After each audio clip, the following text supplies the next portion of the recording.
Hello, everyone. Welcome to this podcast where we explore powerful works of Irish drama. My name is Hope. And I'm Anton, and today we're tackling the Irish play titled Riders to the Sea, written by John Millington Synge. And I think Synge was an important Irish playwright for writing about the lives of people in rural Ireland. That's something many other Irish writers were not exploring at that time.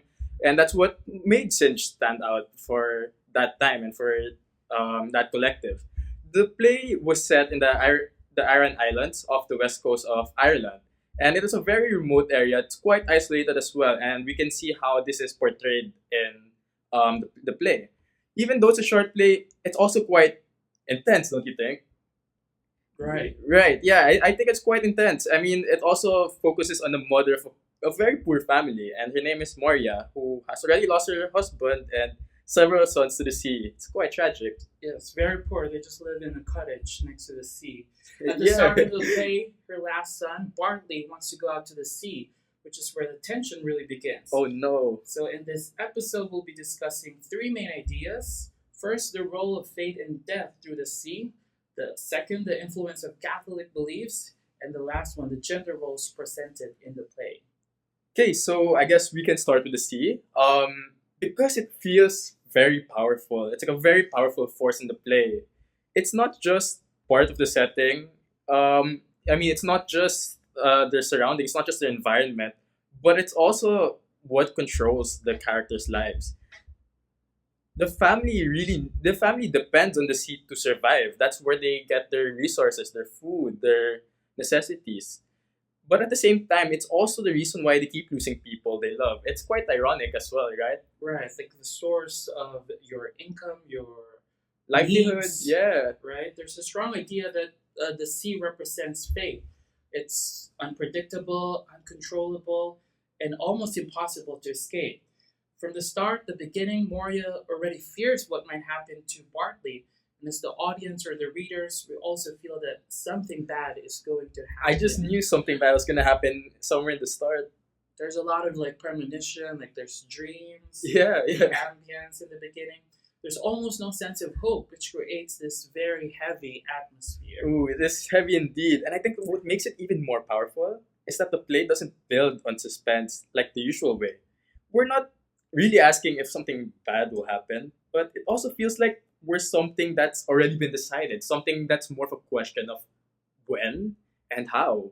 I mean, that's what definitely unfolds throughout the play. And I also think how what stood out to me is how normal Bartley's decision feels. He is not being overly dramatic. He's just doing what he needs to do, and that was the expectation on him.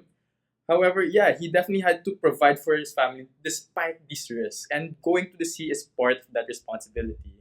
That makes the situation feel more realistic and more tragic at the same time. It's reality for many people, and it's reality like what other people have experienced throughout that true time.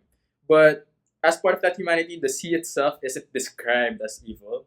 It's constant and indifferent, but it doesn't care about the people, and that's what makes it so powerful. It's an antagonist, maybe you can consider it as an antagonist, but at the same time, it has no intentions. It only focuses on the force of nature.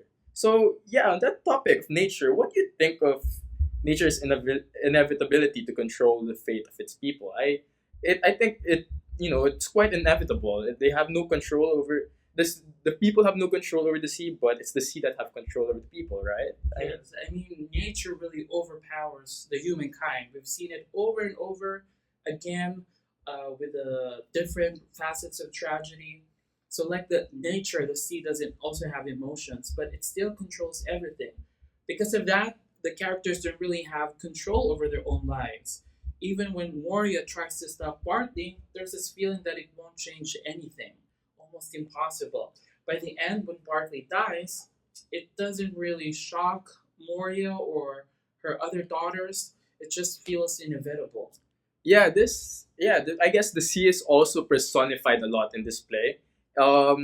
You when you think of nature, you think of as a force. You think of it as a very abstract force. It's your environment, the things around you.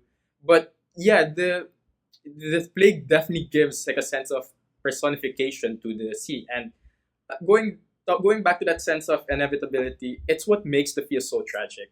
It's not about surprise. It's about watching something you know is going to happen, but can't stop. Unfortunately. Yes. Now let's talk about religion, because Catholic beliefs play a big role in how the characters deal with death.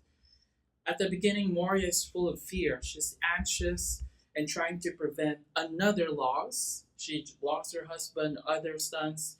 She wants to protect partly because he's her last son, like the only son. But after he dies, something changes in her. She reaches a point where she stops resisting almost and begins to accept what has happened. There's a very powerful moment in the story where she says, "The sea can't hurt her anymore." Wow. Ooh, yeah. A simple line, but it Stuff. carries a lot of meaning. What do you think? Yeah, I mean, as a Catholic, I mean, we're both Catholics. That moment really stood out to me too, because at first it sounds like strength, but when you think about it more, it also comes from a complete loss, or like maybe like a sense of desperation. She's, of course, I mean, she's not afraid anymore because at the same time, there's nothing else to lose. She already lost her one and only son to the sea. Like, I mean, not one and only son, but at least like the last son, who was I guess supposedly living at the start, but he wanted to rescue his other brother. And I think yes, religion plays a big role in reaching to that point. They are, Ireland is a very Catholic country, and in Catholic belief, death is part of God's plan. So even though her losses are painful, they're not exactly meaningless. I mean, we can also reference the Bible, like the events of the Bible when when Jesus was crucified and people were at a complete loss. They were at a complete sense of desperation and mourning. But that was the whole point because Jesus died out of sacrifice, died for greater good. Although it was tragic, they're they can't control it. It was definitely part of God's plan. Jesus himself is God, and that's what Catholics mainly believe, and it gives them that sense of hope. It's like that sense of like a new life, maybe for their loved ones that have gone to the sea, and of course, at the same time, it also just doesn't remove their grief, but rather just like the events of the Bible, like how the apostles coped with that. It was just more of their faith helping them understand what happened. It doesn't erase the sadness, like Moria, but they also have to just go through the stages of grief. Right. Or maybe like reincarnation, right? A Yeah, second yeah, life, yeah. or maybe a second Eternal place. life, you know. Eternal life. Some Catholic believes there's a heaven or like a middle place, right? That they can live there. But I agree, it's more about acceptance than comfort. I think for Moria, what she said is she's kind of immune to the pain, and she Mhm. went through a lot of deaths. But her faith helps her understand what happened, but it really doesn't erase her sadness and going through the different stages of grief. Like at the Mhm. beginning, she was in denial. She can't believe it, but later on, the later stage would really be the acceptance. And I just think that makes the ending so powerful. Not a happy ending, I guess, but at least it's not completely hopeless either. I would say there's just also that kind of quiet peace in her acceptance. Just like how I guess, Catholics would accept Jesus' death and it, eventually led to their salvation or our salvation. But I guess that's more on Catholic beliefs. And yeah, I guess you also want to explore another theme, right? Right, right. So another important theme in the play is gender roles. The roles of men and women are very clearly defined here in this tragic play. The stereotypical men go out to the sea, become fishermen, take risk, and provide for the family. Very patriarchal. Yes, the women stay at home, take care of the household, do household chores, and deal with the emotional consequence of those risks. Moria represents that emotional burden where she has to live with the loss of her family members and the constant fear of losing more. Yeah, and I mean, like Irish society was very much known to be patriarchal, and I just think it's also interesting how women actually understand the danger better than anyone. Mario knows exactly what's gonna happen, and it's very evident. You as a reader would know too what's gonna happen. Like when you try to go at the sea, when you take that risk, when you just kind of step out of that comfort zone, and yeah, like that's why she tried to stop partly because that was that he was like the one son she had left. And even with that understanding, she just eventually didn't have the power to change the situation. And just that shows the limitations that placed women in that society. But yeah, I guess as well at the same time, the play also shows their strength. In spite of men facing physical danger, women would deal with something, I guess, much heavier as they live on with their lives, and that would be the long term emotional pain. And I guess, I mean, if it was you in that scenario, I mean, you could pick one or the other. Like, I guess some people would rather face physical danger and not bear the pain later on because they're dead. But like, I guess other people would rather deal with long term emotional pain. But that's the thing. They gender roles made it as if that they didn't have a choice and they had to stick to one expectation or the other, one outcome or the other. And that in itself is a different kind of challenge, don't you think? That's 100% true. You know, Moria's strength as a mother, as a wife, as what else? Just a devout Catholic woman. Yes, as the like the in Catholic we say like daughter of God. Like Daughter your of faith, God, your yeah. faith is being tested, right? So as a mother and as a wife, she may not be loud or dramatic. Sometimes it just sits there and like sits in silence, right?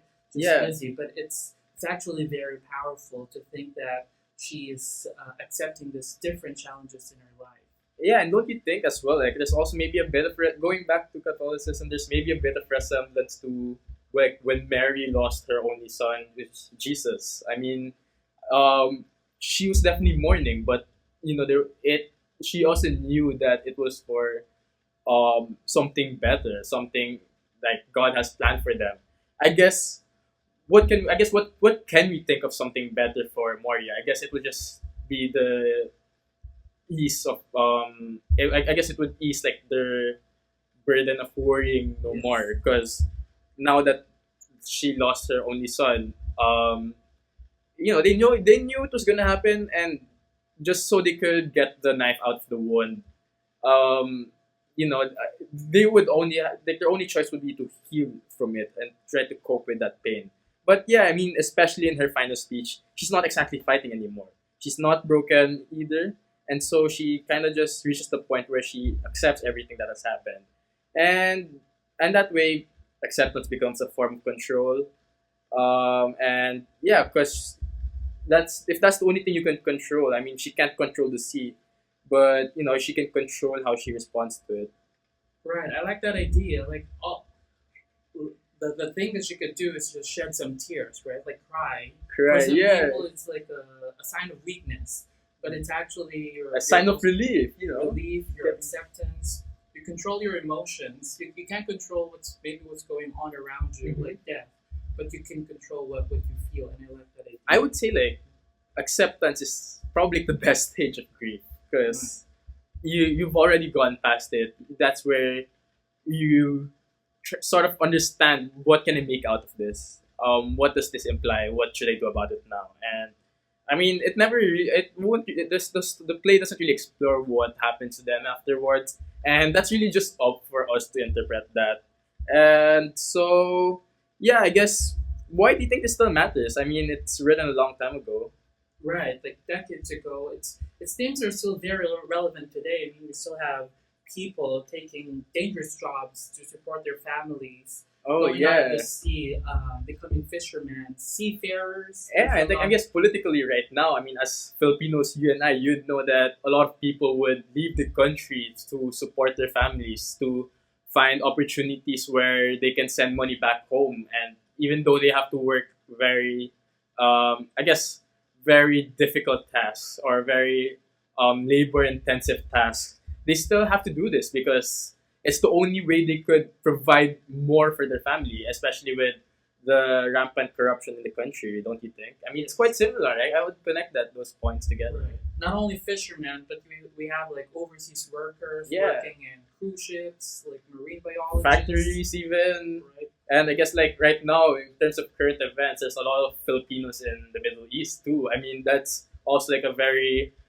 difficult place to be in, especially if it kind of compromises their safety, especially if due to geopolitical conflict. Right. Yeah, it's kind of similar, I'd say. But So if anything that happens, like the emotional experience of grief, is something that people can relate to. Everyone can relate to. Moria's journey from fear to acceptance, something that many people experience in different ways. exactly.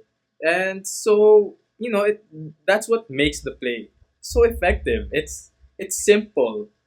Yet, there aren't many characters or complicated events, but the emotions feel very real. It would be you would resonate with it. I think anyone would resonate with this play one way or another. But yeah, it's like it proves that you don't need like a very complex story to explore such deep emotions or deep ideas. Focusing on family is enough to say something meaningful about life, especially as the I guess the smallest unit of uh, like a social like so smallest unit of a social circle, but at the same time it's also the most fundamental. The play just doesn't give easy answers, but I guess it tells us how to avoid, I guess it doesn't tell us how to avoid suffering, but it just shows how people deal with it, people like Moria. Exactly. The honesty, the personal experience shared by like common people, one community, that what makes it so powerful. And yeah, I agree. Yes. So to conclude, Riders of the Sea explores how people face forces that they cannot control. The sea represents fate and death. Religion offers a way to understand loss, and gender roles shape how different characters experience that loss. And through Maria's journey, we see how acceptance can become a form of strength, even in the face of overwhelming tragedy, like from the sea. Yes, it's a sad, sad, tragic play, but also a very meaningful It one. is very meaningful. Definitely one that stays with me and one stays with you too. Right. After reading it, you want to go back. Yeah. Well, maybe not, but I mean, you would think about it, right? Yes, You definitely think what about it. stays with you. So, thank you for listening. See you next time. That is all for today.